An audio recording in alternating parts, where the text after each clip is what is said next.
자, 오늘 정말 좋은 소식이 있어서 여러분들께 좀 자세하게 말씀을 드리려고 이렇게 영상을 좀 준비를 해왔습니다. 그리고 추천드렸던 코인들 있잖아요. 추천드렸던 코인들 지금 남아있는 게 이제 퍼치 펭귄이랑 스카이 프로토콜, ENS, 체인링크까지 있는데 이 네 가지 코인들 타점 다시 한 번 더 말씀을 드릴 거고요. 그리고 중간 브리핑 한다라고 보셨으면 좋겠습니다. 일단은 지금 오늘 여러분들께 전달드릴 소식은 뭐냐면, 보시다시피 얼마 전까지, 자, 어제 같은 경우에는 이제 교전 상태다. 어떻게 보면 전쟁이 좀 이제 협상이 잘 진전이 되지 않고 있고 정쟁이 또 확전될 수도 있다라는 얘기가 들려왔습니다. 그렇다 보니까 이에 따라서 나스닥 같은 경우도 한 차례 또 조정세가 한번 나와줬던 부분들이고요. 그렇죠? 뭐 큰 조정은 아니지만서도 그런 이유 때문에 조정이 나와줬다라는 거예요. 이에 따라서 이더리움 같은 경우도 연 이틀 동안 계속해서 하락세가 나왔었던 부분들이고, 이더리움뿐만 아니라 리플 같은 경우도 이틀 연속으로 하락세가 나와줄 수밖에 없었습니다. 그런데 보시면 어떤가요? 5월 1일 이후로 호르무즈 해협을 봉쇄 해제 가능성이 높아졌다라는 것이에요. 이란 전쟁이 종전인 어찌됐든 되겠죠. 근데 종전이 되기에 앞서서 이란 전쟁 때문에 시장이 한 차례 떨어진 것은 사실이잖아요. 그게 왜 떨어졌던 부분들이죠? 전쟁이 왜 이슈가 됐었던 부분들이고, 이게 왜 악재로 작용을 할 수밖에 없었던 거예요? 유가가 급등하기 때문이에요. 유가가 급등함에 따라서 물가도 지금 보시면 어떤가요? 4월 28일 어제 날짜 기준으로 했을 때 5.8%입니다. 이게 낮은 수치인가요? 아니에요. 정말 높은 수치란 말이에요. 그렇죠. 근데 이 유가 자체가 올라갈 수밖에 없었던 게 전쟁인데, 이 전쟁 안에서도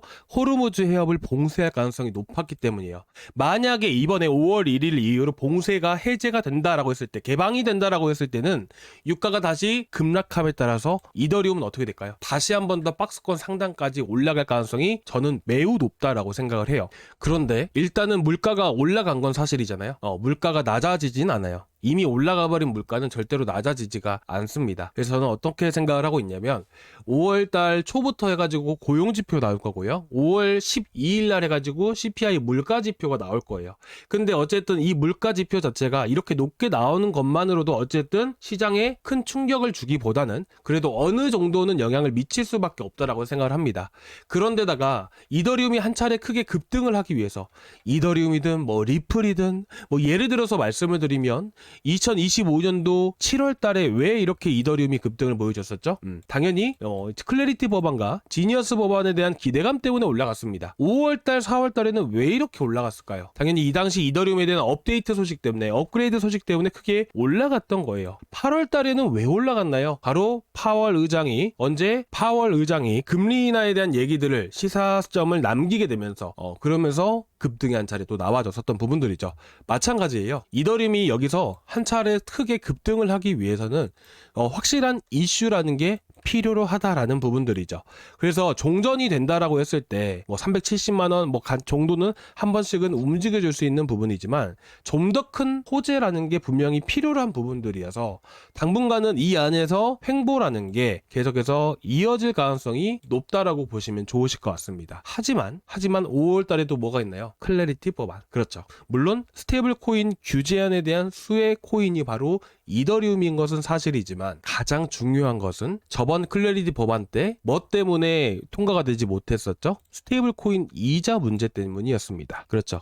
솔직히 이 부분적인 것만, 어떻게 보면 클래리티 법안에 현재 규정되어 있는 것들이 모두 통과되기는 어렵다라고 솔직히 생각을 하거든요. 근데 혹여라도 스테이블 코인 이자 부분마저도 같이 통과를 하게 되었을 때는 솔직히 말해서 이더리움이 더 수혜일 수밖에 없다라고 생각을 합니다. 왜 그러냐면, 스테이블 코인은 뭐 전체 발행량 중에서 65%를 차지하고 있는 게 바로 이더리움이에요. 그러니까 이더리움 기반의 이더리움 네트워크를 사용하는 스테이블 코인이 65%라는 것이죠. 이런 문제만 해소가 된다라고 했을 때, 이런 문제만 해결이 된다라고 했을 때는 이더리움에게도 큰 호재로 반영이 될 수밖에 없는 부분이라고 생각을 하고 있기 때문에, 이번에 단기적으로 봤을 때는 400만 원 선까지도 한 차례 급등할 가능성이 높다라고 생각을 합니다. 이 400만 원 선, 자, 기술적인 흐름대로 여러분들께 말씀을 드릴 건데요. 예를 들어서 여러분들께 제가 지난번에 추천드렸던 코인이 바로 퍼치 펭귄이었죠. 10원짜리들, 12원짜리들, 그 자리에서도 계속해서 여러분들께 추천을 드렸습니다. 2번이나. 그리고 나서 한 차례 올라갔는데, 제가 이때 목표가 어떻게 잡아야 된다라고 여러분들께 말씀을 드렸었죠. 투매 자리들. 투매 자리가 왜 중요할까요? 투매라는 것은요, 지지 라인이 깨지면 크게 급락할 때 거래량이 동반이 되든 안 되든 간에 이런 지지 라인이 깨게 되면 한참 급락이라는 게 만들어지는데, 이 급락이 나올 때 이런 매도 물량들이 되고 나오다 보니까 급락이 나오는 거잖아요. 그렇다 보니까 이런 거를 투매라고 얘기를 하는 겁니다. 쉽게 말해서 여러분들께 말씀을 드리면요, 자 그림으로 한번 보여드릴게요. 자 보시면 요 자리들, 자, 선을 한번 그어 보겠습니다. 자, 이게 왜 중요한지는 여러분들이 앞으로 매매하시면서도 충분히 느끼실 거라고 생각을 해요. 자, 보시면 요 자리들이, 자, 보시면 이 밑에 하단 박스권을 A라고 하고요. 중간에 매도세가 나왔던 자리들을 B라고 하고요. 이 위쪽으로는 C라고 해볼게요. 그러면 A 라인 구간 안에서도 거래량이 터졌죠. C 라인 구간 안에서도 이만큼의 거래량이 터졌습니다. 그러면 C 구간, A 구간에는 매물이 많다라는 거예요. 근데 A 라인을 돌파를 하고 B 라인 구간들, 어떻게 보면 B 라인 구간들 안에는 텅 빈 구간이다 라고 얘기를 하는 겁니다. 쉽게 말해서 매물이 상대적으로 없는 구간이에요. 그렇다 보니까 A 라인들 상단을 돌파를 했을 때는 C 라인 하방, C 라인 박스권 하단까지 급등이 가능하다라는 거예요. 그래서 여러분들께 목표가를 잡을 때는 투매 라인들을 가지고 말씀을 드리는 건데, 어떻게 보면 현재 위치 안에서 투매가 제일 위쪽까지 측정을 해보게 되면 이런 식으로 우리가 볼 수가 있는 겁니다. 그런데 지금 보시면 어때요? 강력하게 거래량 동반해서 급등 나와주죠. 현재 물량 소화하고 있죠. 그러면 한 차례 여기서 더 급등 나오면 어떻게 돼요? 17원까지 올라갈 수가 있는 거예요. 그래서 제가 지난 시간에 1차 목표치로 15원짜리 하면서 50% 절반 매도 의견을 드렸던 부분이고요. 마지막 16원에서 17원 구간까지 올라갔을 때 전량 매도 의견을 드릴 거예요. 어쨌든 저희가 매수한 위치는 어디 있냐면 바로 급등하기 직전 음봉이 3번 나왔을 당시 요 자리에서 나갔잖아요. 그렇죠? 자 보시면 어디에요? 자 영상에서 그대로 나갔었죠. 저희는 확실히 강한 놈만 죽어라 팹니다. 그렇기 때문에 한 놈만 계속 매매를 해요. 그래서 이 자리 그대로 나갔잖아요. 그렇죠? 마찬가지입니다. 이더리움도 똑같아요. 이더리움의 현재 구간 안에서, 자 보시면 이 차트 안에서 봤을 때 말씀을 드리는 거예요. 자 보시면 여기 위치들, 투매 나오는 위치가 어디예요? 400만원대. 그렇죠. 여기 위치에서도 상당히 많은 물량이 이렇게 포진되어 있습니다. 그리고 이 자리는 투매가 나왔던 부분이기 때문에 한 차례 급등이 나와줬을 때 400만원까지는 단기간에 올라갈 가능성이 그래서 높다라고 얘기를 하는 거예요. 아시겠죠? 자 그러면 여러분들이 보셨을 때 나는 이더리움을 좀 빨리 나오고 싶어 하시는 분들은 어떻게 해야 될까요? 400만원 이하로 평단을 낮춰 놓으셔야겠죠. 그렇죠? 혹시라도 어떻게 해야 되는지 어렵다라고 하시면 구독자방에 말씀을 해주세요. 그러면 제가 비중 이런 거 정해가지고 여러분들이 이번에 뭐 장기적으로 들고 가실 분들은 계속 들고 가시면 되는 건데, 이제 빠르게 나오고 싶다라고 하시는 분들은 어떻게 대응을 하면 좋을지 제가 자세하게 말씀을 드리겠습니다. 그리고 이제 한 가지 더 여러분들께 말씀드리고 있다면, 이더리움이 한 차례 올라가게 되었을 때는 또 뭐가 움직인다라고 했죠? 제가 엊그저께 여러분들께도 말씀드렸지만 이게 뭐예요? 트랜잭션이에요. 제가 이전에 비유를 했을 때 달러를 가지고 여러분들께 말씀드렸죠. 가상화폐라는 것은 화폐, 돈의 개념인 겁니다. 마찬가지입니다. 코인이라는 것도 모든 것이 다 회사로 볼 게 아니라 돈의 개념으로 봐야 되는 게 맞아요. 그러면 그 돈의 가치가 올라가기 위해서는, 달러 가치가 올라가기 위해서는 정치적인 부분들, 미국의 경제에 대한 흐름들, 이런 것들도 다 영향을 미치겠지만 기본적인 것만 우리가 확인을 해봐도 알 수 있는 게 뭐냐면 사용량이라는 거예요. 결국에는 이 달러 가치가 높아진다는 것은 말 그대로 사용량이 증가하기 때문입니다. 예를 들어서 우리가 미국 주식 할 때도 달러를 사죠. 그렇죠? 미국 주식, 자 미국 쪽으로 돈이 막 쏠려요. 그럼 어떻게 돼요? 달러 가치가 올라가요. 왜? 투자를 하기 위해서 달러를 사니까. 그렇죠? 그렇다 보니까 미국 증시도 올라가고 달러 가치도 올라가는 거예요. 아시겠죠? 자 그러면 마찬가지로 체인링크라든지 이더리움도 마찬가지예요. 이더리움 네트워크에 대한 사용량이 증가를 해야 됩니다. 이더리움 네트워크 사용량이 증가하게 되면 어쨌든 트랜잭션, 이체 거래를 하는 것만으로도 이더리움이라는 게 사용될 수밖에 없어요. 이더리움 수요가 늘어나는 거예요.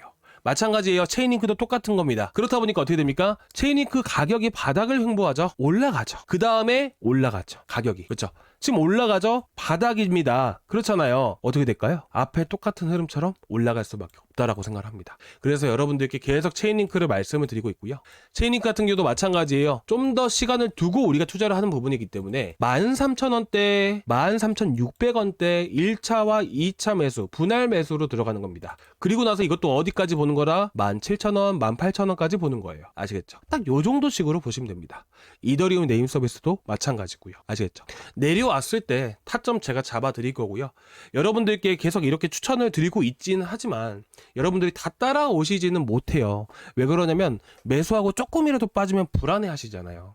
그래서 여러분들께 중간 브리핑을 영상에서도 하고 있지만 그래도 불안하신 분들이 좀 많으신 것 같아서 중간 브리핑을 매일매일 저희 구독자방에서 하고 있습니다. 그래서 구독자방 꼭 체크하고 보시기 바라고요. 오늘 영상 조금이나마 도움되셨다면 구독과 좋아요, 전체 알람 설정까지 한 번씩 꼭 부탁드리고요. 이렇게 구독 눌러주신 분들은 저희 고정 댓글란에 링크가 있어요. 그 링크가 바로 구독자방 들어오실 수 있는 링크인데 그 링크를 타고 들어오시면 이 페이지가 나오게 됩니다. 이 페이지에 들어오셔서 실시간 소통방 입장 눌러주신 다음에 제출 버튼까지 같이 눌러주시면 제가 바로바로 초대를 해드릴 겁니다. 그리고 이어서 여러분들께 이더리움 네임 서비스도 말씀을 드릴 건데요. 제가 지난 시간에 한 차례 좀 구체적으로 말씀을 드렸어요. 우리가 이더리움 네트워크를 사용한다는 것은 이제 어떻게 보면 이더리움 지갑을 가지고 있는다는 건데 이더리움 지갑에도 주소라는 게 있을 거 아니에요. 제가 지난번에 주소 한번 어떻게 되는지 한번 쭉 보여드렸었죠. 0x 뭐 4 띠리리리리 해서 이게 제가 알기로는 40자가 넘어갑니다. 그쵸? 그러니까 이런 게 되게 헷갈려요. 그렇다 보니까 여기서 만들어진 게 뭐냐면 이 주소에 이름을 붙여주는 서비스,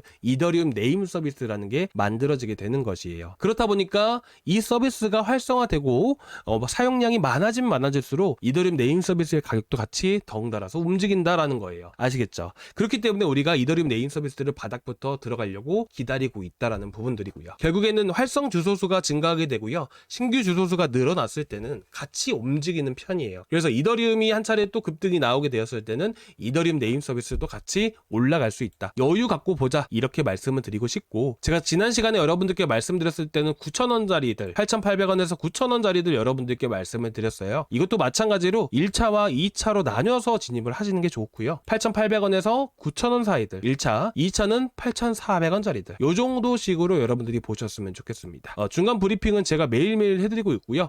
이제 구독자방에서 아침마다 계속 올려드리고 있으니까 꼭 참고해 보시기 바라고요. 자, 오늘 여기까지 준비했는데요. 조금이나마 도움 되셨다면 구독과 좋아요 한 번씩 부탁드리고 다음 시간에 또 뵙도록 하겠습니다. 감사합니다. 결국에는 활성 주소수가 증가하게 되고요. 신규 주소수가 늘어났을 때는 같이 움직이는 편이에요. 그래서 이더리움이 한 차례 또 급등이 나오게 되었을 때는 이더리움 네임 서비스도 같이 올라갈 수 있다. 여유 갖고 보자. 이렇게 말씀을 드리고 싶고 제가 지난 시간에 여러분들께 말씀드렸을 때는 9,000원짜리들 8,800원에서 9,000원짜리들 여러분들께 말씀을 드렸어요. 이것도 마찬가지로 1차와 2차로 나뉘어서 진입을 하시는 게 좋고요. 8,800원에서 9,000원 사이들 1차, 2차는 8,400원짜리들 요 정도 식으로 여러분들이 보셨으면 좋겠습니다. 중간 브리핑은 제가 매일매일 해드리고 있고요. 이제 구독자방에서 아침마다 계속 올려드리고 있으니까 꼭 참고해 보시기 바라고요. 자, 오늘 여기까지 준비했는데요. 조금이나마 도움 되셨다면 구독과 좋아요 한 번씩 부탁드리고 다음 시간에 또 뵙도록 하겠습니다. 감사합니다.